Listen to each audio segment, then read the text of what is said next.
कुछ कहानियां ऐसी होती हैं जो दिल दहला देती हैं, खासकर वो जो सुनसान सड़कों पर रात के अंधेरे में जन्म लेती हैं। आज हम एक ऐसी ही वायरल कहानी के बारे में बात करने वाले हैं जो सोचने पर मजबूर कर देगी कि क्या सड़क पर वाकई कोई अकेला होता है। बस एक जुमला, सड़क और भयानक लग रही थी, और फौरन ही जहन में तन्हाई और किसी अनजाने खतरे का एहसास पैदा हो जाता है ना? ये लाइन एक वार्निंग की तरह है, जैसे हमें बता रही हो कि कुछ बहुत बुरा होने वाला है। तो कहानी के पहले हिस्से में हम मिलते हैं नील से, एक आम सा बंदा जो दिन भर की थकन के बाद बस घर जाना चाहता है। लेकिन उसका ये सफ़र आम नहीं है। क्यों? क्योंकि ये सफ़र एक ऐसे रास्ते पर है जहां अब शायद खौफ उसका इंतजार कर रहा है। जरा तसव्वुर कीजिए, रात का 1 बज रहा है, आप थकन से चूर हैं और आप एक बिल्कुल सुनसान कच्ची सड़क पर अकेले बाइक चला रहे हैं। सोचें, ऐसी सूरत हाल नील को कितना कमज़ोर और गैर महफूज बना देती है। ये तो खौफ के लिए बिल्कुल परफेक्ट सेटिंग है। वो बेचारा तो अपनी ही धुन में था, सड़क के बीचों बीच बाइक चलाता हुआ। उसे बिल्कुल भी अंदाजा नहीं था कि उसके आसपास की खामोशी में क्या खतरा छुपा हो सकता है, और यही बेखबरी उसे आने वाले वाक़े का एक आसान शिकार बना देती है। और बस यहीं से कहानी एकदम से पलटती है। नील का ये रोज का सफर एक ऐसे वाक़े में बदलने वाला है जो उसकी जिंदगी हमेशा के लिए बदल देगा। रात की इस घनी खामोशी में अचानक एक और बाइक आती है। अब सवाल ये पैदा होता है कि ये लोग कौन हैं? क्या ये सिर्फ राहगीर हैं या इस सुनसान सड़क पर इनका कोई और ही मकसद है? अब नील का रद्द-ए-अमल देखिए, बिल्कुल मंतकी है। उसने देखा कि खतरा हो सकता है तो उसने सोचा, चलो इनकी मदद कर देता हूं। बेचारे को क्या पता था कि उसकी ये नेकी उसे एक ऐसी हकीकत दिखा देगी जिसका उसने कभी ख्वाब में भी नहीं सोचा था। उसने तो अपने दिल में सोचा, चलो एक अच्छा काम हो गया, किसी को हादसे से बचा लिया।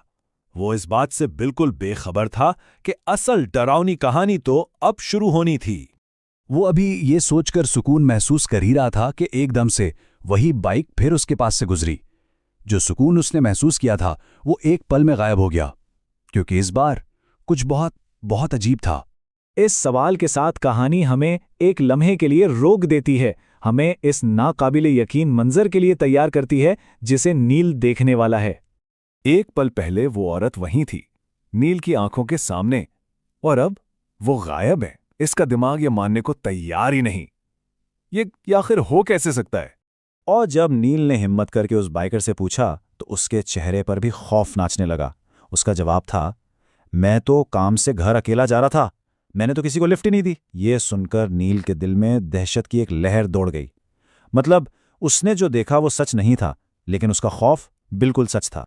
वो डरावना तजर्बा सड़क पर ही खत्म नहीं हुआ। नहीं, असल दहशत तो अब शुरू हुई थी, क्योंकि वो खौफ अब सड़क से उतरकर नील के जहन में बस चुका था। रात के 2 बजे वो घर पहुंचा। घर एक ऐसी जगह जो महफूज होनी चाहिए, है ना? लेकिन उस रात नील का अपना घर भी उसे उस दहशत से पनाह नहीं दे पा रहा था जो उसके साथ सड़क से आई थी। अब वो खौफ सिर्फ एक याददाश्त नहीं था, वो एक जिंदा हकीकत बन चुका था। घर की हर चीज, हर साया उससे उसी औरत की याद दिला रहा था। हकीकत और वहम की दीवार जैसे गिर रही थी, और नील बिल्कुल अकेला उस खौफ से लड़ रहा था। ये दहशत इतनी गहरी थी कि अब वो उसके ख्वाबों में भी आने लगी थी। उसने ख्वाब में देखा कि वही औरत उस पर हमला कर रही है। इससे पता चलता है कि उस वाक़े ने उसकी रूह तक को कितना जख्मी कर दिया था। 2 दिन, पूरे 2 दिन तक वो अपने घर में कैद रहा। बाहर की दुनिया का सामना करने की हिम्मत ही नहीं हुई। ये सिर्फ 2 दिन नहीं थे, ये इस बात का सबूत था कि खौफ ने उसकी जिंदगी पर कितना गहरा कब्जा कर लिया है। लेकिन हर कहानी का अंजाम तो होता है। नील को आखिरकार उसी सड़क पर वापस आना पड़ता है जहां से ये सब शुरू हुआ था, इस बात से बिल्कुल अनजान कि सबसे बड़ा, सबसे डरावना ट्विस्ट तो अभी बाकी है। इसका अपना दिमाग ही उसे धोखा दे गया। वो खौफ में इतना डूबा हुआ था कि उसे एहसास तक ना हुआ कि वो लाशौरी तौर पर खुद को उसी डरावनी जगह पर वापस ले आया है, जैसे किस्मत उसे दोबारा उसी मुकाम पर खींच लाई थी। और फिर जब उसने पीछे से एक और बाइक की आवाज सुनी तो उसके जिस्म में सर्दी की एक लहर दौड़ गई।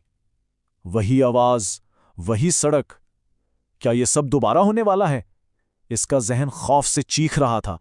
एक पल के लिए उसे लगा जैसे जान में जान आई। उसने सुकून का सांस लिया। पिछली सीट खाली थी। उसने सोचा शायद सब खत्म हो गया।